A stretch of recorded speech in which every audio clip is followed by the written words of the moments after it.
You got it. All right, there we go. Welcome everybody. Deal Maker. This is a new call that we're doing for everybody.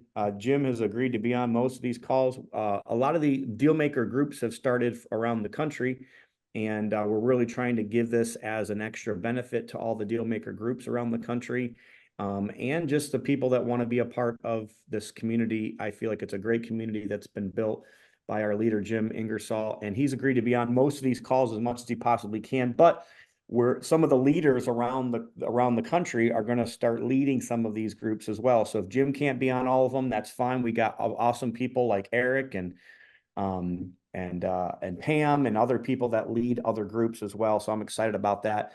So for me, we just got done with this last meeting here, Dealmaker in Gary, and it was an amazing meeting.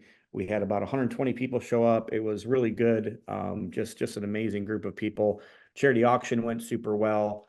The people I'm not sure if a lot of deals happened this time, but just a lot of good connections and a lot of good people that just really connected well. And it was just a really, really good meeting. And appreciate everybody for coming. If you guys are interested in those videos, you guys can get those.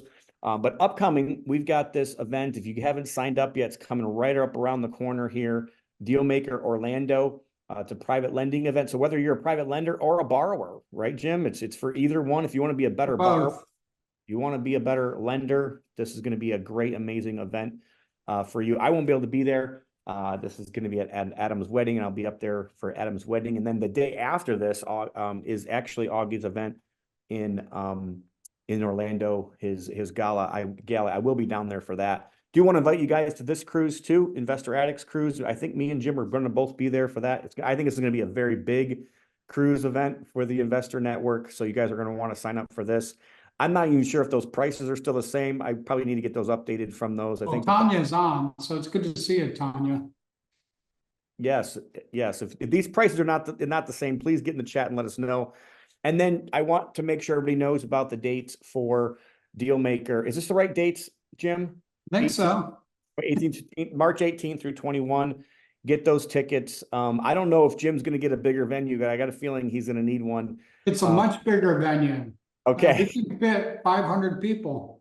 Okay, good. Yeah. So he's ready for everybody, but get those tickets. And then next month, just real quick here, next month, we're going to do Eric Vogel is actually going to be speaking for us. He's one of the other guys that runs one of these groups. And I'm excited to hear him. He's going to talk about real estate and mindset. And he's got a bunch of students that he works with, and he's going to talk about that for next month. So I'm excited about that. Hopefully you guys are too. And with that, I'm just going to let Jim and Pam have the floor and go from there. Yeah, it's good to see you guys. We've got Dealmaker in 9 cities, and we got the 10th one coming online this week, potentially, Tom, which is awesome. It's the first Latino group. So I'm really excited about that. That's I love wonderful. Latinos are investing. And it's a Latino group in Atlanta who's coming on next, it looks like. So Tom, you've really been leading a lot of this too, because you're helping us with some really amazing benefits that are coming up. We're really close to locking some pretty exciting things in for all the members nationwide. It's going to be pretty cool. And that really leads me into my discussion with Pam, because expanding Dealmaker nationwide was really Pam's idea. Right after Dealmaker, Cheryl and I went to lunch. We saw Pam and stuff, and she's like, "What do you think about doing a Dealmaker in Raleigh?" And I'm like, "Oh, what are you talking about?" But it was a pretty cool idea. I said to my wife, I'm like, "Cheryl, what do you think?" She's like, she says, "I think I like Pam, so let's do it." Just kidding. But yeah, so here we are. I mean, we're going into our 10th city now, Pam, and you've got Raleigh-Durham. You're ready to restart here pretty soon, I think. That's right. And some of the cities are really doing really well, like Central Texas, just outside of Austin, is growing really fast. So is Atlanta.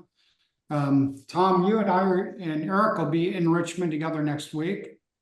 So that's going to be fun. And, I'm looking forward to coming to Gary, maybe Tom, before your next fall event. which I feel bad I missed because of my shoulder. I was just saying, I just walked in from physical therapy to get on Zoom a minute ago. I'm doing quite a bit better. But make sure you say hello in the chat box. Tell us where you're at, what you do. Susan, you're in beautiful Noonan, Georgia, so you know that Atlanta group. I'm excited to have Eric Vogel on next month. Eric's an awesome guy. But Pam, why don't you take it away and teach us some things about manufactured housing? Absolutely. Well, thank you guys for having me on, and I'm honored to be on the inaugural nationwide deal maker. So thank you. I'm going to attempt to share my screen here in just a second to make sure that I can get up and running with what we're going to talk about. And out of curiosity, as I'm doing this, I would love to sort of see with a raise of hands on the participant, how many folks on this call have actually dealt with manufactured homes in some way, shape, or fashion. Pam, can you define manufactured housing? Absolutely. So we'll talk about that in just a minute. Manufactured housing is typically a single wide, double wide, or a triple wide. And what makes manufactured homes a little bit different is they're actually made within an actual plant where you have no issues with the weather. You normally have supply, demand, and efficiency for what it takes to build them. And then they are literally moved down the road with wheels and axles and set up on site. Depending on where you set up and how you set up, you may or may not remove the wheels and axles. The hitches sometimes get removed as well. We're talking like wobbly wheels here, right? Lonnie wheels. Wobbly boxes is what some folks call them. I actually have a website. Let's do a raise of hands. That's a great idea. So I'll raise my hand. Sure. I would just be curious to see who has and any experience with these. I saw Tanya. Can't see everyone on my list here with what I'm looking at, but I know there's a couple of you in here. So from my perspective, I think that manufactured homes are a undervalued, underutilized resource. I'm actually in Georgia this week where we're setting up some modular homes, which is a different conversation. But it's surprising to me to see the number of manufactured homes as well as the number of parks there. So as we go through this, I'm going to give you a little bit of my history and how I got started in manufactured homes, and then give you insights as to ways to invest within them. So clicking through here. So I always say this, no matter who I'm speaking with, that your network really has everything that you need for success, whether you're just starting out or you're tapping into mentorship with fabulous folks like Jim and Tom and the beautiful network of folks within Dealmaker. I will tell you that in Dealmaker directly, I have lenders, I have partners, I have folks that I have JV'd with. I've bought a few properties within folks from Dealmaker. So literally everything you need is within your network. And Jim, Tom, Eric, on this page, we see Allie as well, a few other folks, David Richter. This is from the Investor Addicts Cruise a couple years ago. We truly have everything we need at our fingertips, and you never know what the connection you make today is going to lead to for tomorrow. I'm going to point out this gentleman right here with the long beard, and hardly I know his name is William, but I don't know his last name. He really helped change my perspective personally on an airplane ride from San Diego to Dallas, where he helped me understand that debt is not bad as long as you cash flow. And we spent about 4 hours on a flight with him just repeating that debt is not bad if you can cash flow. And I came off of that flight and looked up my Real Estate Investors Association in Raleigh, Durham, and have not looked back thanks to his insights and his pounding in my head. Debt is not bad if you cash flow. So, but a reminder that you really do have who and what you need to succeed, because your network is your net worth, as many folks on this call will say. So who am I? I'm Pam Fisher. I have a nursing degree and 3 degrees in total that don't apply directly today, but I think that my journey and my foundation comes back to add up to everything about how the dots connect over time. So I call myself a serial entrepreneur and a perpetual learner. I love negotiating contracts and getting creative deals. I do subject twos. I have mobile home parks.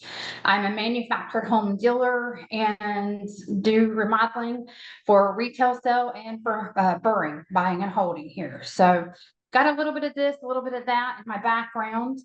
And I believe that our mindset truly is everything when we look at how we're moving forward with real estate, with anything we do.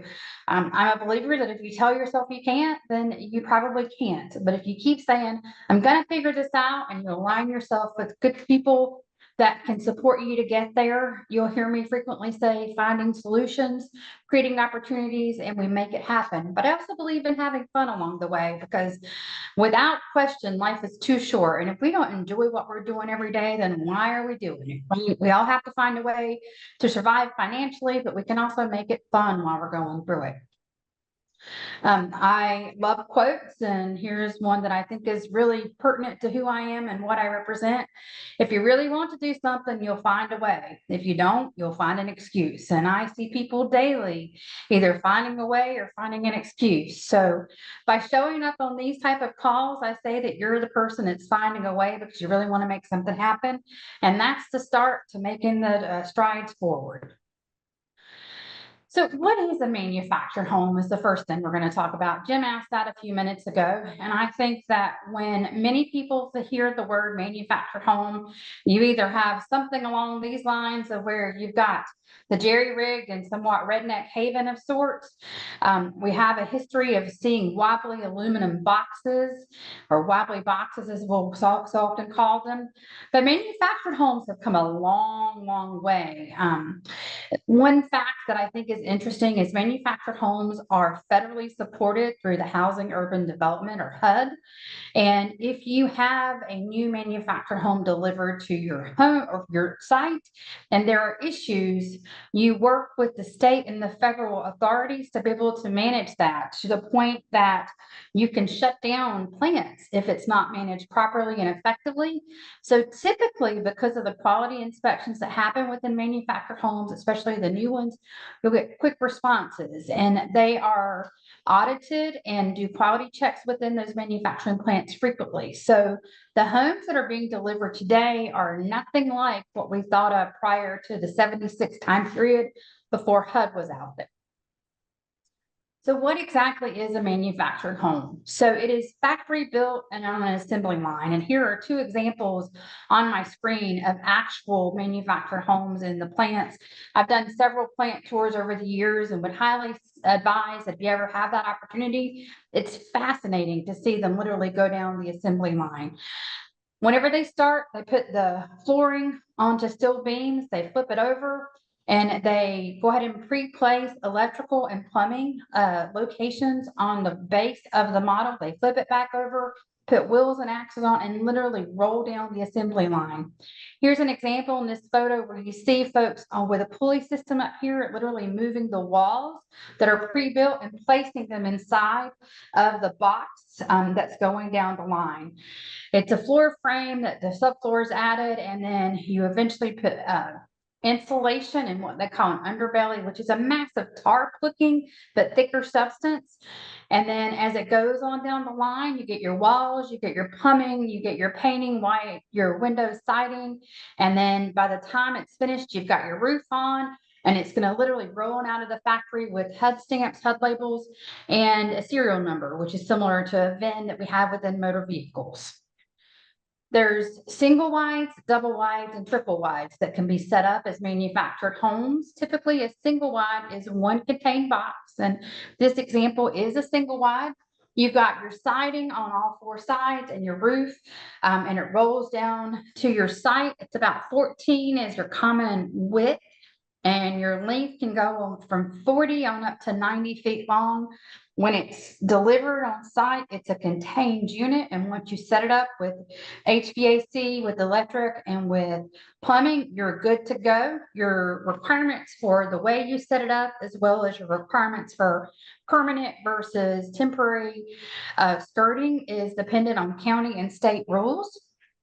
A double wide is literally two components that are put together. And in this particular case, you see this is one double wide unit. The plastic represents the part that comes together, and it's called a marriage wall. So you've got two single units going down the road. They come together on site. They place the marriage wall together. Again, your setup is dependent on what you're doing with it and your county, your state regulations. And then you get your first inspection on site, which is a marriage wall and a setup inspection. Once you've got it set up on the blocks, you then will go through and do your trim out. Trim out means they're going to put the siding on the 2 exposed sides that went down the road. And then inside we'll look at trim and what that looks like. And then you can also manage a triple wide. And a triple wide is literally 3 boxes put together with the roof pitch in the middle one and coming together there. So again, we're talking single wide, double wides, and triple wides. Usually each component is around 14 feet. And then they can be as short as 40 and up to 90 feet. So your square footage is dependent upon all those pieces and components put together to determine how large you have your home.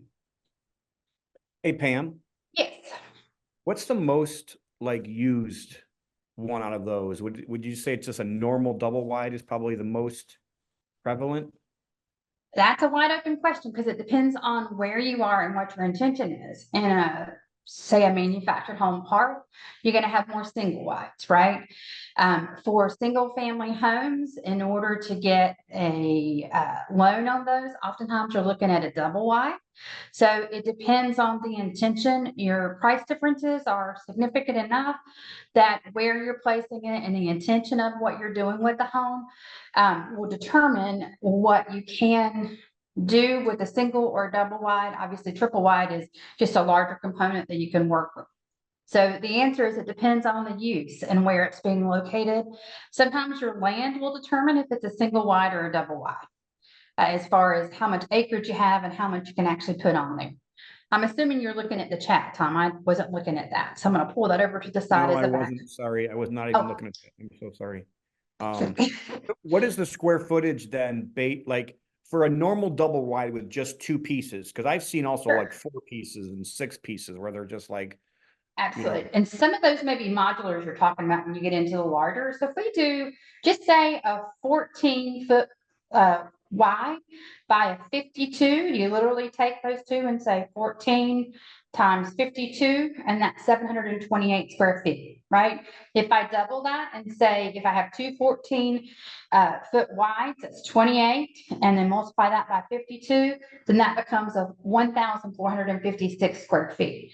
So when you go to any manufacturer or me as a dealer, the size that you're ordering is truly dependent on how much you want to spend and what you can actually work with on your lot. Some lots restrict, right? And setbacks these days have come a long way. What I could have done 10 years ago is sometimes not possible because in some areas you're required to have 15-foot setbacks on the front and the back, and then so much on the side. So if you have a smaller lot, you've got to work with the components of your lot size, your setbacks, and then whatever your requirements are for your county or your city that you're in. Yeah, just like new construction. I get it. That's right. Just like new construction. So good questions, Tom. Thank you. All right. So what are ways you can invest in manufactured homes? So I'll tell you that I'm in Raleigh-Durham area. And even still today, when I start talking about manufactured home, I see sort of a glaze come over a lot of people's eyes because manufactured homes still have what I call the redheaded stepchild concept within the world of real estate investing. But what I like about it is I know that there can be infinite returns on it because it still is an under-tapped resource in many areas. So you can buy an existing home with land that's already set up. That can be a perfectly ready to go home, or it can be something that's been used as a tenant home for a while and it's run down a bit. So existing, you can find it ready to move in and beautiful, or you can find something that you can remodel and add value to it. You can buy a home in a park with a rented lot. Previously, that would be called a Lonnie deal. I put Lonnie deals above, but that's really right here. And when you read Lonnie Sprague's book, he talks about buying homes for as inexpensive as $200 on up to $2,000, and then owner financing that home for anywhere from 5 to 15 times the amount you purchased it. I read his book again recently and I giggled. I was like, I'd love to find homes at those prices again these days. They're a little bit more challenging to find at those rates, but you can still find good deals on there. You can buy a home that's in a park with a rented lot. And one thing I will say there is that you do need to do enough research to understand what the manufactured home park owner allows. If it's a mom and pop shop, a lot of times they're not quite as savvy with saying, I can only do a percentage of people that are investing versus my tenants that own the homes, or if I own the actual park, I may want to own the homes and the land there. You can buy a home on a rented lot. So let's say that Jim or Tom has land somewhere, and this is an Andy Teasley special in many ways, where I can buy the home and then I have the rent on the lot that's not in a park forever and a day. And when you hear Andy Teasley speak, he'll oftentimes say that's the only way to do mobile homes, where you forever own the land and charge the land rent there. You can purchase land and place a home. That home can be new or used. In most areas, you cannot move a home that's older than 1976, because that is the golden year where the HUD came through and did a lot of requirements at that point that had better insulation, better quality build. And you have to be very careful of that actual date. I recently had somebody reach out to me for a single wide, and they had said it was a 1977 home, which we were going to work with. But when I dug into the title, the home itself was a 1974, and the title was issued in 1977. So fast forward, they've got to tear that home down. We can't use it and transport it to be set up as a home anymore. So those dates become really important in knowing your rules and regulations for county and or state and or municipality if you're in a city. You can purchase a home, move that home to land or rented lots. And again, I could be buying someone's home where they bought the land, they're going to build a home and move that to a rented lot or a mobile home park. And then you can work with parks and communities, which is some of what I do. And you can also work with people like me as a lender if you wanted to set up and figure out ways that you don't have to do the work, but you can work through the process. Why would you look at manufactured homes? They're still considered a low entry point. In Raleigh-Durham, there are several investors that I know who are doing flips that have gone from doing stick-built homes to manufactured homes because of the fact our home prices have gone up so drastically in Raleigh-Durham that it becomes a limiting ability for folks to be able to actually get in and do a stick-built home at this point. Your starting values are anywhere from $250,000 on up in Raleigh-Durham now, going into the $1 million range in some areas. So it just becomes a barrier to getting to the point of finding homes to remodel in Raleigh-Durham area. Oftentimes you can have great returns on these, and we'll look at some examples in a minute.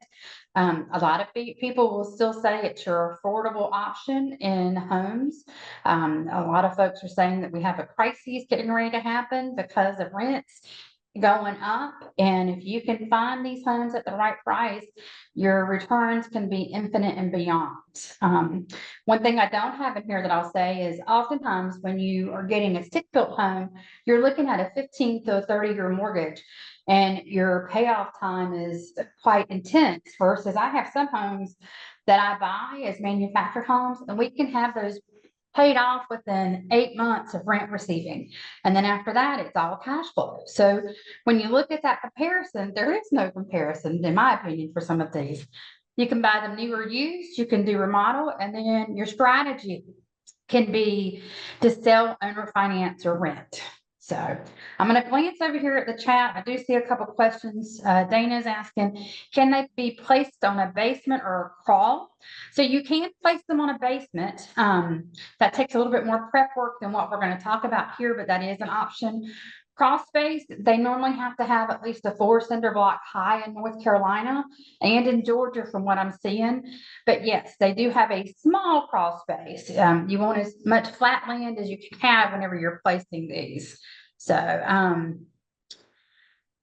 I see Giovanna, I'd love to connect as well. So that's great. So, and I'll keep looking to see if there's any other questions as we go through our next pieces. So here's a couple case scenarios of what we've done. I bought this home, which was not so pretty when we bought it. It was on a 1.3 acre lot, and I bought it for $13,000 from auction.com back in the day. It needed a lot of work, a little bit more than what we anticipated. But even with the amount of work that we put into this, when we put all new siding, all new windows, we replaced floors, we still walked away with a $35,000 profit. In today's standards, that may not be a phenomenal profit, but considering my starting point was $13,000, I was pretty good with that. I did consider holding on to this one and renting it. But for the location and what we had gone through with this home, I was just kind of ready to be done. So that was one of my first that I actually remodeled to flip. 35,000 would have been a bit more, but we ran into some water issues we didn't expect on this one. Not an issue, made that one work and kept going. Here's one that we do where I bought an existing manufactured home and land. If you hear me speak about manufactured homes and or creative financing deals, oftentimes I'll say take a ride through the country because these are the gold mines sitting out in the country area. So this particular home was sitting on 3 acres. When we walked in, they still had the Christmas tree up, if you can see here, and it was packed with stuff. This was a probate house. Grandma had passed away about 5 years ago, and they had not done anything with the house. In the end, they were overwhelmed, had some repairs, and they literally walked away. So I brought in a private investor on this one that I wrapped their loan with me. And then we ended up selling this without doing anything to this house. Gonna say that again. I bought it for 18 and I sold it for 130,000 without doing anything to this house. This is my creative deal structure that I like to talk about as well for folks. So with this $130,000 sale, we got $20,000 as a down payment, and we're essentially getting $1,182 for 15 years. It's a great deal for my side. And if you look at what this family did to it, they were remodelers themselves. They removed this wall right here and made it into an open concept, and it is gorgeous now. They're extremely happy. This same family, I've sold another double wide too on 7 acres in a different location. So this is where I say we find solutions. In this case, the family had grandma passed away. They didn't have the money to fix up. They didn't know what to do. They had met with the real estate agent and they said, fix it up and then call me back. So we went in, purchased this for cash, and then sold this without doing anything to this house, and still are making beautiful returns on this particular home. So this one is an existing one with land that we bought. Needed work. We chose not to do the work, but we did choose to owner finance this one. Here's an example of a home in a park. And in this case, when I say park, I'm talking about a manufactured home community and or a park. This would be known as a Lonnie deal if you've read any of the book by Lonnie Scruggs. And the purchase price on these days can be as low as $200, which is rare to find. I have bought them for as low as $200 and go up to 70 plus, depending on your location. Your lot rent is also going to be defined by your location. It can be as low as $100 on up to $2,000 if you're in places like California. And then what you do with this home is completely up to you. You can own or finance it. You can work it as a lease option. You can rent it. The beauty of doing a home in a park is a low entry point. So when I have folks come to me and say, Pam, how do I get started in manufactured homes? And I don't have a lot of money. I will say, go find a park and ride through, start talking to folks, look for the vacant homes, and then figure out how to get in touch with that person. Is it an abandoned home? Is it somebody that had to move quickly? Did someone pass away? Or is it a tired owner that doesn't want to deal with the repairs anymore? Finding a home for as low as $200 is not easy these days, but they are out there. We've bought a couple, quote unquote, for free when we've done them. So, and then I moved them to my park. I'm going to pause again. I've got a couple questions over here. So do you ever place on a slab an anchor rather than blocks? I personally never placed it on a slab. I don't know that that's an option in North Carolina because I've never been asked that we do place them on blocks all the time.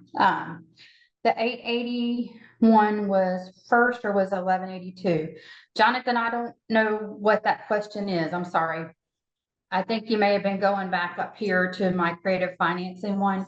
where the 881 is what I gave to my underlying lender, who gave me 30,000 up front on that one, because we needed to pocket some money on this one. And then the 1182 is what my folks are paying every month after that. I think that's answering your question. I didn't go into a lot of details on that creative financing, but you obviously glanced at that one quicker than I was explaining it there. Was just giving an example.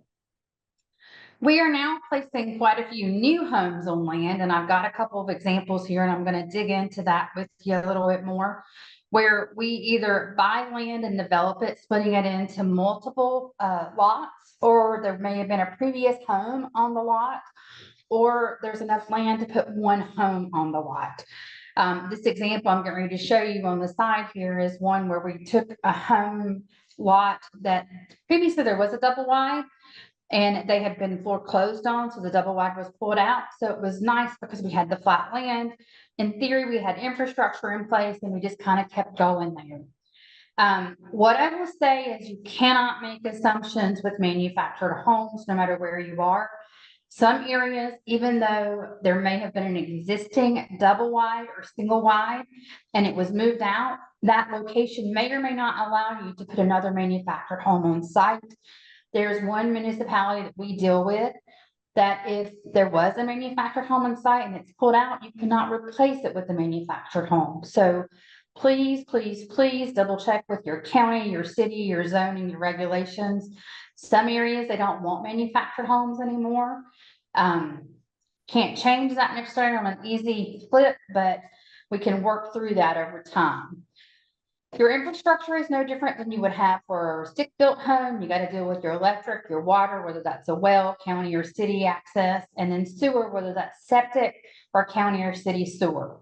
You're going to set the home, and then depending on your strategy, you will sell it, rent it, or refinance it. So again, zoning clarified, please don't assume. Sometimes you'll see something referred to as a Class A home is allowed, and a Class A is essentially a double or a triple wide that was built after July the 13th of 1994. That's the designation that has been identified. You always want to clarify and preferably get it in writing if you can.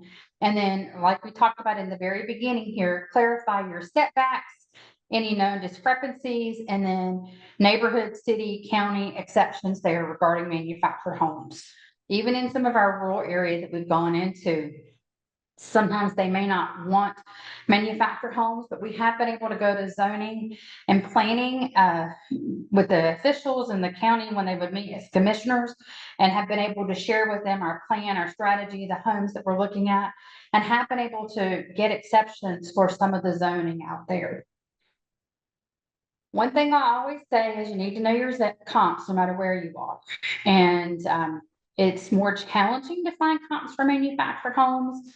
Within my peripheral, and this is my opinion and my opinion only, I see these days that manufactured homes are very close, if not exact, with stick built. Sometimes there's a 10% difference in them, but overall, manufactured homes have come a long way regarding comps. There are some appraisers I've talked to that do, they don't put any exceptions into the home when it's a manufactured versus a stick built. I'm not going to tell you that's your area. I'm not going to tell you my word is gold on that, but there has been a significant change in how the comps for manufactured homes are evaluated these days. When I'm asked, how do I find out what homes are going for as manufactured homes? I use the quick, easy, down and dirty Zillow. When you go into Zillow, you can put in your location. I go to sold, and then on the home type, go down and click manufactured homes and to see what's available in your area. I'm in a location in Georgia at the moment where the homes here for new manufactured homes are going from about 200 to 285, depending on where you are. We can buy the land for anywhere from 15 to about 40,000 here. So when I look at those numbers, that's not too bad whenever we're considering what we're doing here for manufactured homes. But this is one area that when I'm asked, how do you find comps? I say, try Zillow and see what comes up in your area within a peripheral there. So you're saying that they've changed the way that they appraise manufactured homes over the last, what, 5-10 years? I am saying that many of the appraisers I have worked with are telling me there is not much of a difference at all in your numbers, depending on how you're looking at it. Gotcha. So that is. So I'm not speaking as an appraiser. I'm speaking from my experience, and luckily I'm knocking on glass, not necessarily wood here. I've been fortunate that we get what we ask for when we put out a price on manufactured homes. So, there are some folks that will say a drywall versus what we call board and batten, which is your batten strips, and we'll look at what that is in just a minute, can make a little bit of difference, but I'm not finding that lately with what we have out there. Oh. So I've got a couple people asking here. In my market in Georgia, a manufactured home will sell for the same price as a similar size stick-built home. That's what I'm seeing as well, Dakota. I'm in Georgia this week doing some things here. What are lot prices in your area as opposed to the ones in Georgia? I'm gonna say it depends. In Atlanta, we're gonna find a different lot price. Where we're looking at Georgia right now, we're spending $32,000 for the lots. And then this location is expensive for what they call an impact fee. And then to connect the well and septic, we're spending about $10,000 for that. But it just depends on where you are, right? I am down in Ludowici, Georgia. We're about an hour outside of Savannah this week. So we're setting up modulars, which I'll give you a peek into in the end. Come on down and join us, Eric. I'm here with Allie this week. So, whenever we're working through a new site for manufactured homes, obviously survey is always within range of what we're trying to get. I've gotten to the point where my surveyors that I work with know I'm going to ask for additional information, because I like having everything and everyone speaking from the same piece of paper. And at this time, I have found that my survey is the best way to do that. So I got to move some of the things out of my way here. I have my surveyor go ahead and put on our step backs from front and back, where my driveway is up here at the top, where the proposed home is going to go, where my septic well is in this case, and where the concrete pad is in the back, and where my sewer is going to go. I didn't start out this way, but I have just learned it's easier to have the same piece of paper. We now have gotten to the point that if this is where my front door is and my back door is right here, I now have them defined 5 feet and 10 feet away from there to where the HVAC and the electrical and the access for sewer and or water goes. Because I have some guys that come in and, they think their trade is the only trade. And we have nowhere on each side of the back door to put the deck and or the stairs. In some counties, they require that your septic tank be a minimum of 5 feet from your stairs. Well, if my septic is right there and my door is right here, I don't have enough room to put that. So we've gotten specific enough as we've grown and done this more that we actually use our survey map very specifically. On this map, I'm choosing to share it on purpose. If you see 10.5, 10.5, a little bit more over here, but 10.5. The reason I have my surveyor place these specific numbers, and in this particular lot, our lovely neighbors who had been there for 3 years without a home kindly moved our survey markers. So when the guy went out to start my footers and foundation, he called me in a panic and said, "Miss Pam, you don't have enough room." And I'm like, "Yes, we do." So now not only do I have my surveyor place it on the map, I have them go and stake in the ground the perimeter locations for the home, so that when we go in to do footers and other things, there's no question we're all operating from the same piece of paper, and the point of identified by our surveyor. So that's been one of my things I've learned over the years, is the value of my surveyor and being very specific. They charge us more to do that, but for me, it's a peace of mind that every one of us is working from the same information there. So again, survey becomes really important, and I'm very specific with this. If you're putting a net new home out there, make sure that you have plenty of time for your lead, depending on where you're ordering it. Like for us, we're a manufactured home dealer, but we don't have a lot where homes sit. We order as needed. It's anywhere from 4 on up to 12 weeks for lead time. So just make sure you have plenty of time with the land and layout that you're looking to do.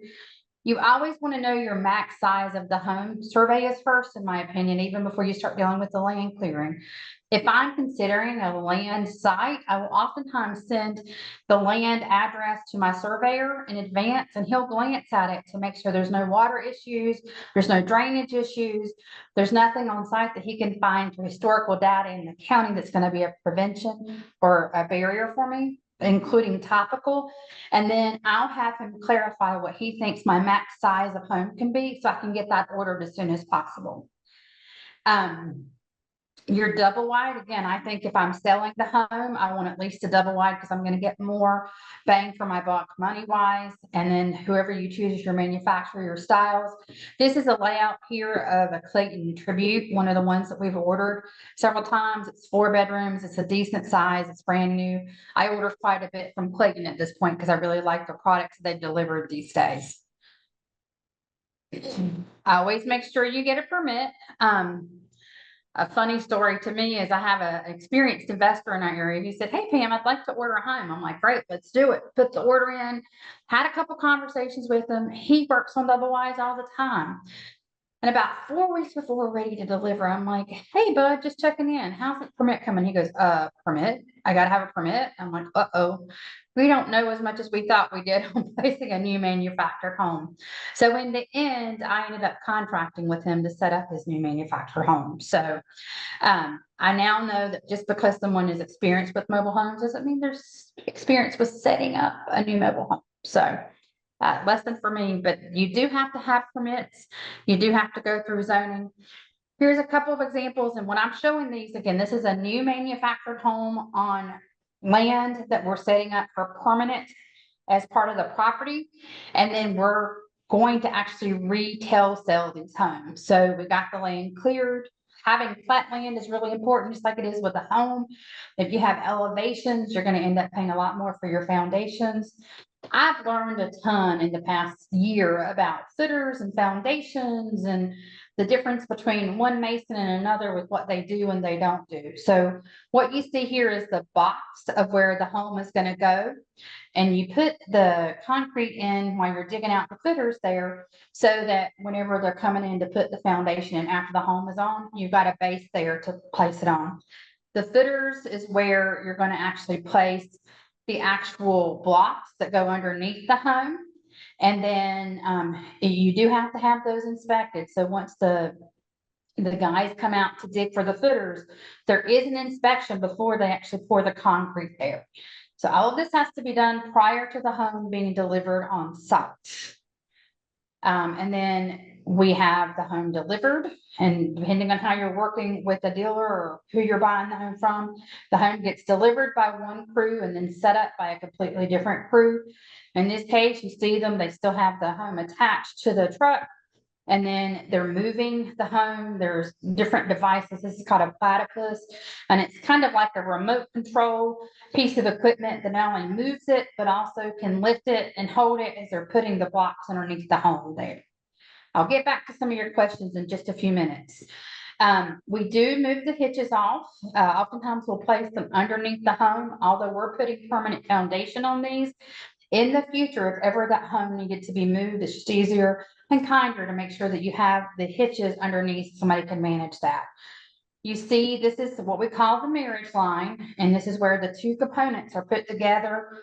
This plastic is there because once this is set up and we get the next level of inspection done, which is marriage wall and setup, then you will come back through and put the vinyl siding back on the home. We also remove the wheels and axles that were on the home, and we'll take care of those as well as a dealer. Let me pause and see what questions I have. If there's anything about actual pricing, I'll show you that in just a few minutes. So new manufactured home materials now compared to stick builts. That's another reason why appraisers comps are close to stick builts. Yes, they've come a long, long way in the manufactured home industry. When you order a home, you can actually upgrade insulation. You can upgrade your OSB wrap on the outside, which helps with your insulation. You can also upgrade the size of the studs used in the home. I was reading the other day that this family ended up setting up a 3,500 square foot home in their area. and they had an all-in like 280,000 into it because they ordered it as a manufactured home and set it up. If they had supported that as a stick-built home in that same location, they would have had over $450,000 in materials there. So different areas, different regions, different requirements, okay? Again, I'm looking through to see what other questions we have. What are you paying on average for new double wides? And I'm just gonna say that's a wide open question. You can talk to me offline. It depends on what you're wanting, where you are, how far we are from the manufacturer plant, your shipping, your freight makes a big difference in there as well. What size, what level, just like in a home that you have stick built, you can go builder basic to luxury. Same thing exists within manufactured home. Do you have clean drywall or do you have gypsum board with batten strips? It's wide open in regards to what level of done is done. I've got a couple other questions here. What are the requirements to become a dealer? Talk to me on the side or look it up in your state. It's a nice way to say that. I hope everyone's learning something new today, Jim. Thank you. I have aha moments every day. This week, setting up modulars, I have aha moments all the time. Are we prepping multi-lot sites for sewer or are they on septic tanks? The answer is yes, depending on where we are and what we're doing. I have 13 acres in a little town called Sanford, North Carolina, that I was hoping to do a lot more than we're going to do. But in the end, when I compared bang for buck of dollars and what we had to do, we're dividing it into 6 lots with 6 septic tanks, and it's going to make the best profit out of my options. I thought we were going to put 40 homes there. Not so much, because we'd have to put a sewer pump to access the sewer line that's of course up the hill and over a couple roads, and that changes my games tremendously. I did a feasibility study for that one, which was a whole nother learning game there. Eric had a 1960 single wide to a 1997 double wide. When he was 8 years old, I lived in a double wide too there for a while, Eric. Walking through and thinking how magical it was. That's what I had too.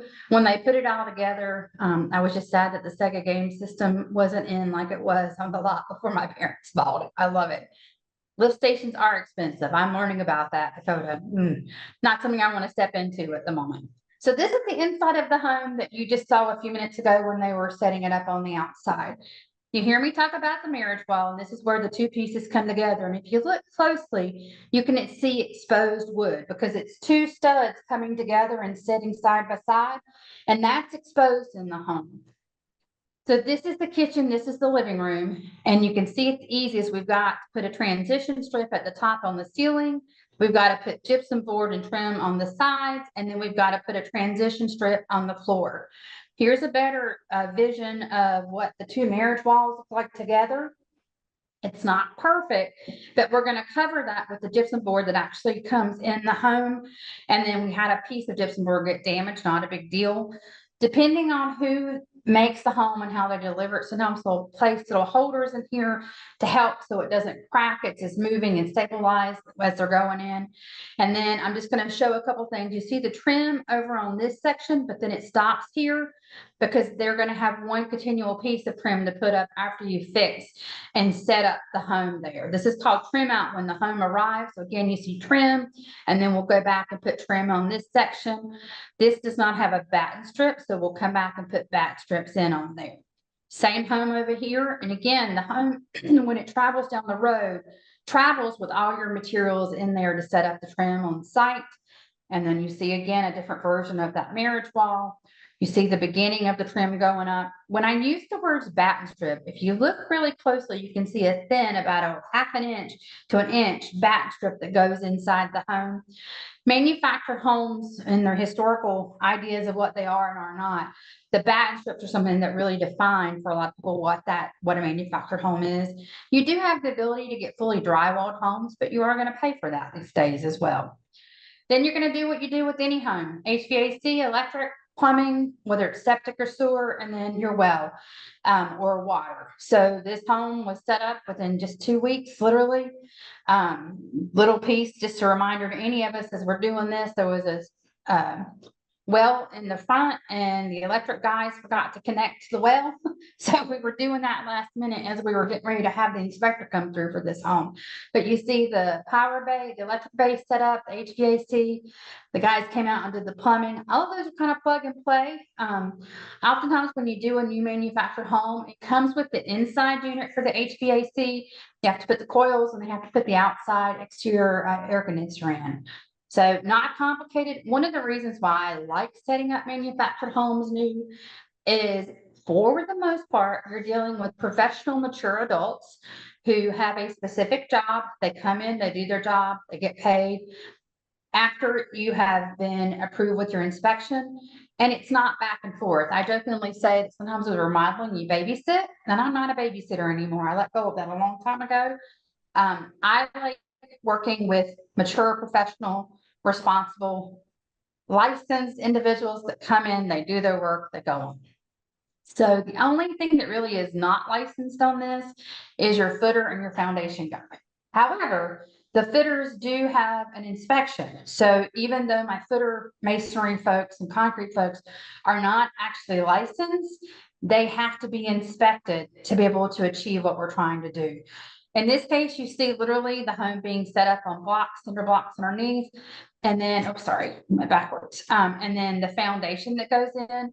One of the things I say about foundations, it's a little bit of a different concept, is the house actually sits on the foundation. With a manufactured home, the home is sitting on blocks, and the foundation is more like a facade or a curtain, if you will. I learned quickly that just because you decide to put a masonry setup with stairs doesn't mean that you cannot get away with not using handrails. And in this case, once we got caught out on our handrails, because I forgot, the handrails were as expensive as it was for me to do the stairs and brick. So one thing not to forget there. There's multiple inspections. You have a footer inspection before you pour the concrete. After the setup crew is there, you have an inspection to make sure that the marriage wall and the setup, or sheath is what it's called. And then you have electrical, plumbing, HVAC, and then after that, there's a final inspection. So you have multiple points with the county and or city. This is the end product for this one. And again, you hear me talk about batten strips. That's a batten strip right here. That's where previously you saw some blocks on these walls. And then the trim, there's the transition strip. There's a transition strip at the top. Nice home. This one was a 2,200 square foot home that we sold for a nice little profit in an area that we work with. This was an acre lot. One thing that I will say is that if you've dealt with manufactured homes in the past and it has not been on permanent foundation, they are managed with a title, which is the same as a vehicle because it's through the DMV or Department of Motor Vehicles. When you order a new home from a manufacturing plant or through a dealer, you get something called an MCO, which is a manufacturer certification of origin. And that is turned in at the closing when you're selling the home to convert the home to real property. I get calls all the time, well, Pam, how do I know if it's real property or not? As in if I'm buying a used home and it has foundation or not. The answer is look on your taxes and see if it's showing a building on your real estate property. If it's not, then it's probably still personal property like a car. If you see a building, then more than likely it's been converted. The second answer is talk to the insurance company. So here's the example that I gave here. This one was really an easy one that we did. We walked away with $66,000 profit. My profit would have been a little bit more on this one, but I had another loan tied into this from a piece of property that we had bought as well, but not too bad for about 2 months. And I think I went on site 4 times, but otherwise this one was somewhat self-managed. I have some that are higher. I've got some that are lower, but not too bad overall. I've talked a little bit about being in Georgia. I know I'm close to the time. So this is something we're doing in Georgia with modular homes, a little bit of a different process. Similar in the sense that they can be made in the same factory or plant as a manufactured home. The difference is the way that they're built. And in a manufactured home, they're going to roll down the highway with wheels and axles. This particular modular home, this is what it would look like without the pine or the palm tree there, is what they call an off-frame modular. So today, first one is being lifted up off of this bed with a crane and placed onto the existing foundation. So modulars, you already have to have the foundation in place. It rolls down the road on the truck bed and is lifted up with the crane and placed. A manufactured, you put the blocks on after the home is on site. And then your foundation is more of a skirt or a curtain wall, if you will. And then you pull off the wheels and axles. So the modular that we're doing down in Georgia do not have wheels, do not have axles. That is completely flat underneath, but they lift it up and place it onto the truck bed as it rolls down. And then the foundation is existing. And in this case, the piers in the middle will split and hold both halves of the home there. It's two homes coming together. And then if you look here at the front, we already have the piers set up for the actual porch that is already built in on this one. So it's kind of exciting. I'll be posting some things about this very soon. All right, let me see what kind of questions we have in the chat. And then if anyone wants to open up and ask questions, you're welcome to as well. I'm passionate about what I do. I think a lot of my time in manufactured homes is honestly spent helping re-educate people on what a manufactured home is. They've come a long, long, long way compared to the aluminum boxes of yesterday, if you will. I have parks. I have individual lots with homes that I own, and obviously we're setting up new homes here. So, all right. Have you seen a better return on masonry skirting versus vinyl skirting? And the answer is, it depends. If I'm going to retail sell a home, I have to have in North Carolina a permanent foundation. In Georgia, I have different rules. So state determines your rules. In Georgia, you can have wood, you can have a version of vinyl skirting, you can have metal skirting around them. You do not have to have a permanent foundation as defined as brick and or cinder block as I do in North Carolina. So state dependent is the answer there. How does insurance differ between between mobile, modular, and regular homes? I am going to tell you that I don't know that answer completely. I will tell you that you are limited on who will insure some of your manufactured homes, depending on the age and how it's set up. Modular, we didn't have any problems at all getting insurance there, but it's like everything else. Once you find an insurance agent and or eventually a financial person that will support anything you're doing in manufacturing, you stick with that person and keep going, right? So I work with the same insurance providers and we just continuously roll with it and get them done. If you're buying used homes, you may get into replacement value versus actual value versus new homes. It's different because you can set it aligned with what your new home costs are in your area. Can you repeat the difference of modular and manufactured? Absolutely. So I can show you probably easier than I can tell you. So just bear with me a minute. And I'm going to go back and show you. Hold on. Right here. So if you look closely right here, you see a truck and you cannot really see wheels and axles there, but there are wheels and axles that are actually welded on to the steel of this home. And then once they get it set up, they remove the wheels and axles here. Okay. So again, a manufactured home has the wheels and axles attached to the steel beam underneath it and rolls down the highway. Made in the same plant, right? There are some differences in the wood that's used, meaning a 1x2 versus a 2x4 or a 2x2 versus a 2x4 between manufactured and modular. When you buy a modular, the modular is a box that does not have the wheels and axles attached to the modular. So in this case, they lift the home up, the box, move it onto the bed, and the bed that is used to transport has the wheels and axles, not the modular thing. Does that help with what I'm trying to say? So your manufacturer. Does it have wood floor joists or is it still metal, like a steel base? They all have to have some form of a steel base to work through it, right? It's just a matter of whether or not your wheels and axles are tied underneath or welded underneath it, or if they're lifting it up and moving it. So this particular, and the other piece is with the modular home, you have to have a crane because the crane lifts it up like a box and moves it on. First, and they also have to lift up the roof. Like if you see, this is the roof underneath here, and they'll lift that roof and then attach like a Lego, if you will, the roof ridge there. Versus a manufactured home is all together and does not require a crane. That crane can be very expensive. We're learning this. The number of days that crane is on site makes you or breaks you as well. But a manufactured versus a modular does not have wheels and axles and requires a crane. A manufacturer does have wheels and axles and does not require a crane.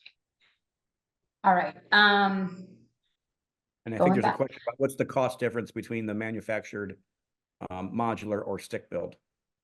I'm gonna say again, it depends, because just like if I were to ask Tom what he pays for a house in Pensacola versus someone else, what they pay for a house in Pensacola, you're gonna have answers all over the place, right?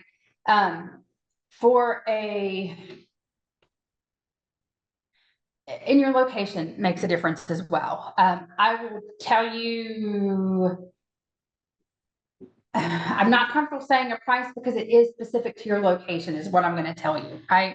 And then how are you getting the home? Are you going directly to the dealer? Are you going directly to the manufactured home plant? There's so many pieces of that that kind of play into that. So I'm not really comfortable telling you the difference in the price. And per tell me square foot. this, I have heard that you can buy a double wide for $85,000. Is that true? It depends on what level of double wide you're looking for Okay, 85,000. the lower level, is it, Yeah. is that doable? It is doable. Okay. Not set up, No, I but it is understand. doable. So I'm working with somebody at the moment that we're pricing out at 140,000 for the double wide to be set up on site.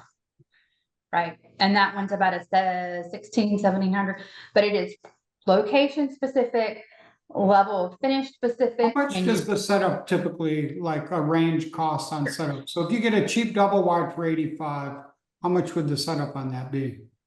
I'm gonna say to average 30,000, and that Okay. includes your setup crew, your electrical, your HVAC, your plumbing. That's a good deal. And then it should include, within reason, your foundation, right? And I say 30,000 with a lot of caveats there. I have existing relationships with some of these folks. It does not include land clearing, sewer course. connections, water connection, septic and well if needed. It does not include any of that. Does not include There's a driveway. lot to it. There really is. There's quite a few moving parts there. It's not just set it, forget about it. And Pam, can you sell in other states as a I dealer? can, yes, sir. So Yes, that's good. Everyone's like, how can I get info? Well, you can, depending, no matter where you're at, you could buy one of these from Pam. That's right. That's right. I'm happy to work with you no matter where you are. So I'm not evading questions on price per square foot. Please don't get me wrong there. But like, for instance, I have bought parks as low as 150,000 and I see parks for 150 million, right? So asking that question is really challenging because it depends on where you are, how far you are away from things, what level you're getting, etc. How does the price per square foot compare? I mean, modulars are definitely more expensive, no doubt there, which is more durable, in my opinion, Tanya, both. I think that the typical concept of most people is modulars are a little bit more secure because they are made with generally larger studs. But again, you can upgrade a manufactured home to be any of those pieces that you want there. Pam, it's really cool because you could also wholesale a mobile home That's correct. in a park or on land. You could That's do a correct. flip with it. You could keep it as a rental. There are people that are doing midterm rentals with them. Yes. So there's a lot of different exit strategies out there. That's right. And compared to some entry points for what your homes are, I think it's a better deal. Robert H is asking, can you go to a manufacturer without being a dealer? And the answer is no, not in most states. I think I have answered all the questions. You've done great, Pam. Thank you. Jim, Tom, any others you have there? Well, I would just want to ask everyone that's on, we've had around 50 or 60 people on. What were some of the things you picked up today? If you could share those in the chat.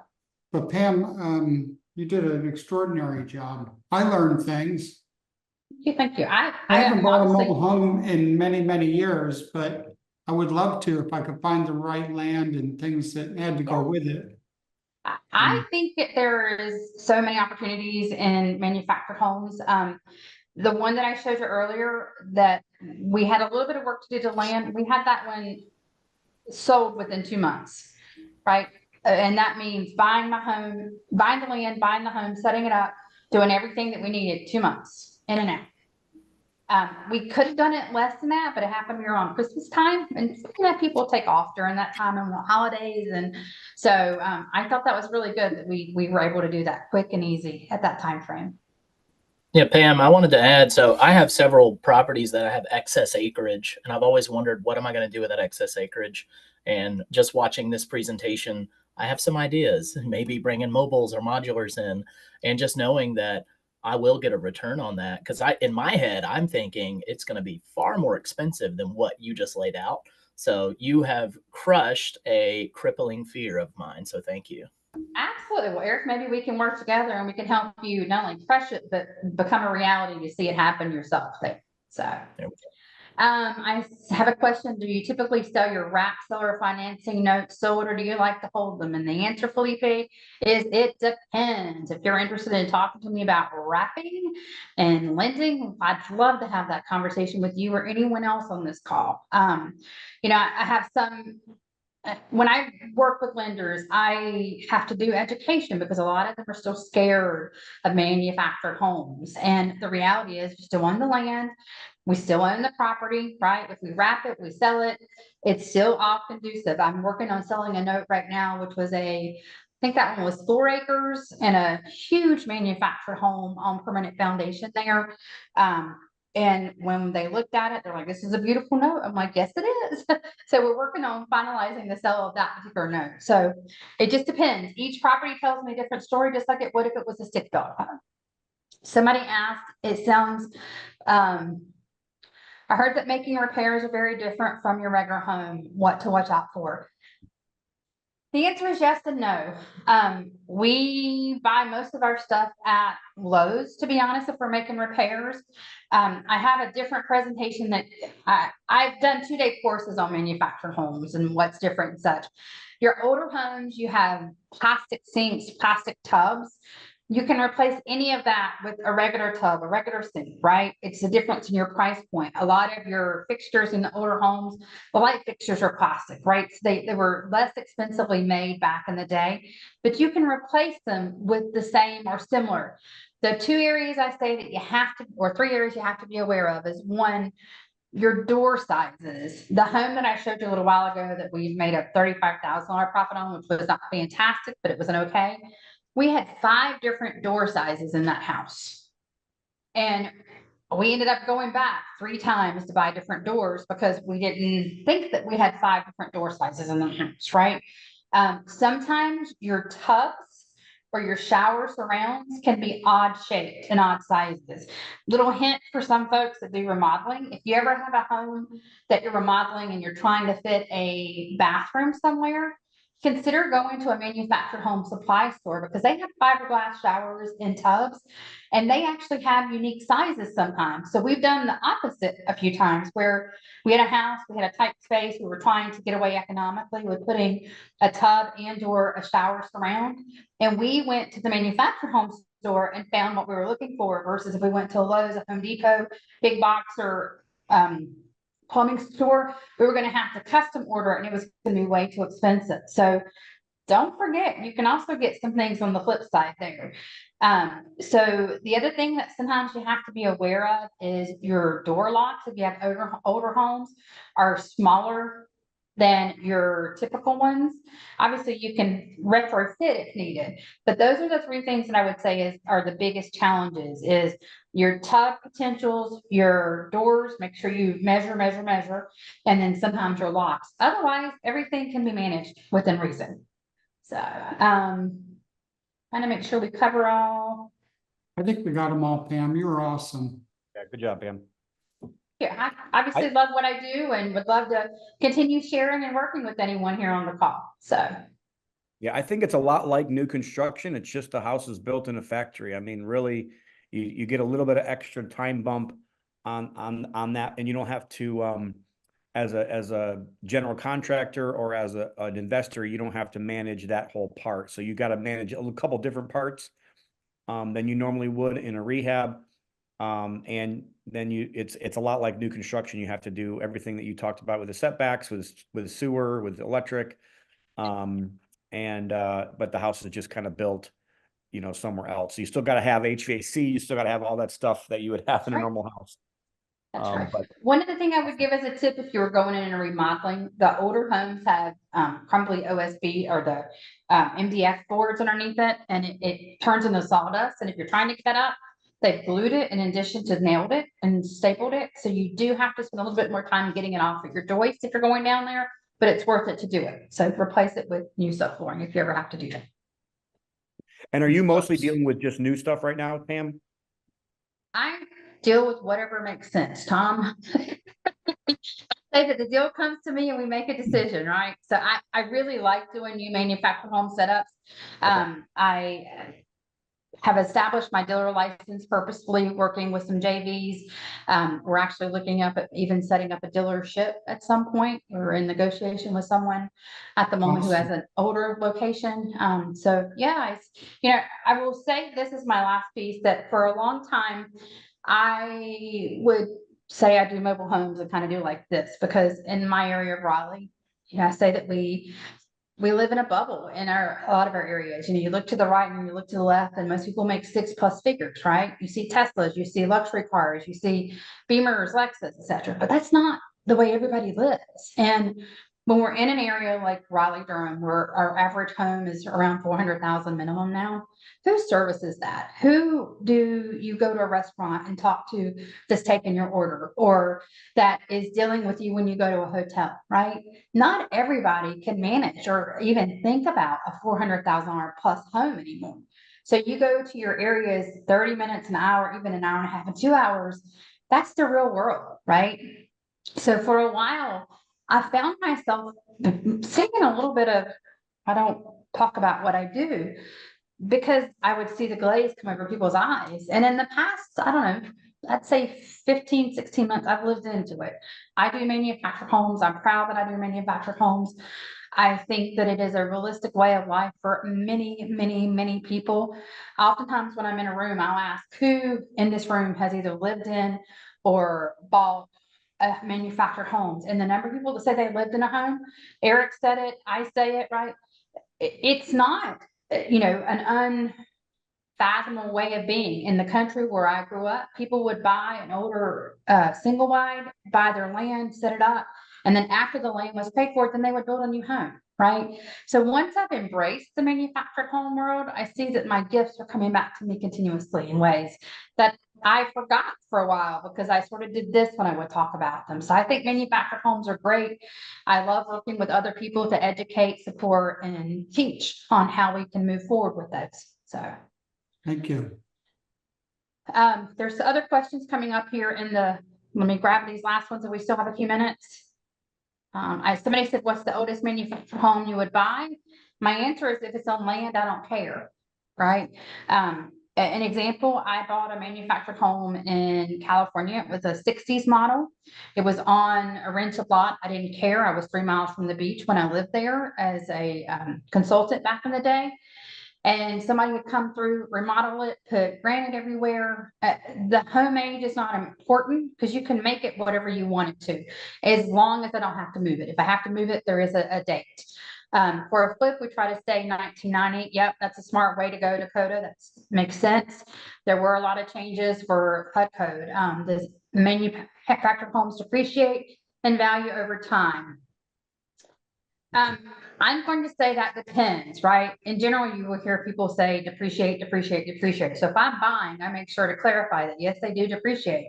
But if I buy a home on land for $18,000, and I'm going to make anywhere from $800 to $2,000 on it for the rest of my life, do I think it's a depreciating asset?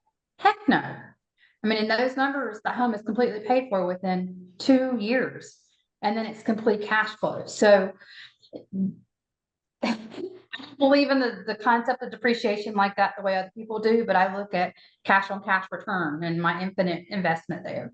We had a family member who had an abandoned mobile home because the park wouldn't let it go. Not sure how that can happen. To abandon his mobile home because the park wouldn't let it go. That sometimes has an issue with back lot rent that wasn't paid. In North Carolina, there is a process through the DMV. There are actually field officers who deal with manufactured homes where you can take the title to a home that was abandoned. But it's quite a bit of investigative pieces that have to go into that. Usually it's unpaid taxes, unpaid lot rent. And as a manufactured home park owner, I can go through a process through the state and then the county to obtain a new title for that abandoned home. So it just depends on the scenario there. I think that's Sabine that's asking that. So, all right. Awesome. Well, Tom, awesome. Jim, thank you for the opportunity. I appreciate it. Great as job, always. Pam. Awesome. Good job, Pam. Just want to Thank remind you. everybody about the next call, Jim. I know, I'm not sure if you want to close us out here, but Yeah. next call is October 22nd, 10 a.m. Central. Invite your friends. We're going to try to do a better job with our leaders here, sending them out to our groups and getting those links out to everybody. But thank you, everybody, for being on. Thank you, Pam. That was a great job. I learned a lot myself. I appreciate the time. Thank you. All right. Have a good Tuesday. Yeah. All right, Thanks. Tom, close us out. I'll see you next week, Tom. I will see a lot of you guys next week. I'll be in Richmond. So see Eric. I'll see a couple of you guys, Jim. So awesome. Any closing words, Jim? No, just thank you guys. It's awesome. You know, we've got quite a few different deal maker leaders on right now, Felipe and Eric and others, Pam and Raleigh, and I appreciate you guys jumping on today. Pam, you're a giver, and we're all a whole lot smarter today because of you. So thanks for doing that. Thank you. That's reflected back to you as well, Jim and Tom. So thank you both. Bye. All right. See you guys in a guys. month. See you guys next month. Have a good day.